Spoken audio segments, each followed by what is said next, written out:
अगर नवरात्रि पर पहली बार रखने जा रहे हैं देवी दुर्गा का व्रत तो जरूर जान ले सभी जरूरी नियम। शक्ति की साधना के लिए नवरात्रि के 9 दिन बेहद शुभ माने गए हैं। यदि आप भी इस साल शारदीय नवरात्रि में देवी दुर्गा का आशीर्वाद पाने के लिए 9 दिन व्रत रखने की सोच रहे हैं तो आपको इस लेख में दिए गए सभी नियम को जरूर जान लेना चाहिए। सनातन परंपरा में शक्ति की साधना सभी दुखों को दूर करके मनोकामनाओं को पूरा करने वाली मानी गई है। हिंदू मान्यता के अनुसार शक्ति पूजा के लिए नवरात्रि के 9 दिन अत्यंत ही शुभ माने गए हैं, जो कि इस साल 15 से 24 अक्टूबर तक रहेंगे।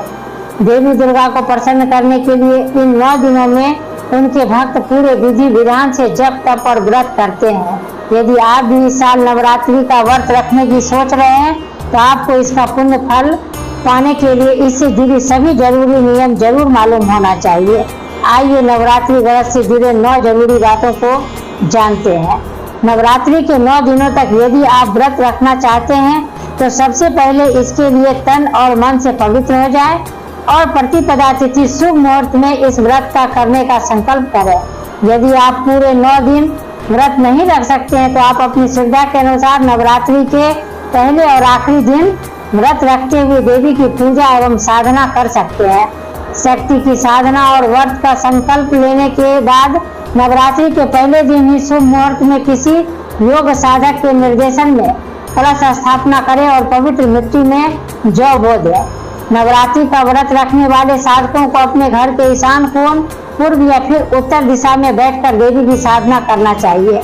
देवी की पूजा करते समय आपका चेहरा हमेशा पूर्व की ओर रहना चाहिए। नवरात्रि में देवी की पूजा हमेशा आसन पर बैठकर करना चाहिए। शक्ति की साधना के लिए लाल रंग का ऊनी आसन शुभ माना गया है। कभी भूल कर भी जमीन पर बैठकर देवी दुर्गा की पूजा न करें। नवरात्रि के व्रत रखने वाले साधक को व्रत के आखिरी दिन देवी दुर्गा की स्वरूप मानी जाने वाली कन्या की पूजन करनी चाहिए। शक्ति की साधना में 2 साल से लेकर 9 साल तक की कन्या की पूजा का बहुत ज्यादा महत्व माना गया है। नवरात्रि के व्रत रखने वाले को तामसिक चीजों का सेवन नहीं करना चाहिए। इसी प्रकार देवी साधना को व्रत के दौरान पूरी तरह से ब्रह्मचर्य का पालन करना चाहिए। नवरात्रि में देवी पूजा करने वाले साधकों को व्रत के दौरान भूल कर भी किसी की निंदा, चुगली अथवा किसी का अपमान नहीं करना चाहिए। यदि आप नवरात्रि के 9 दिनों तक देवी का व्रत रखने जा रहे हैं तो इन 9 दिनों में अपने बाल और नाखून न काटें। नवरात्रि का व्रत रखने वाले साधक को अपने सामर्थ्य के अनुसार ही व्रत रखना चाहिए और व्रत में अन्न के बजाय फलाहार का सेवन करना चाहिए।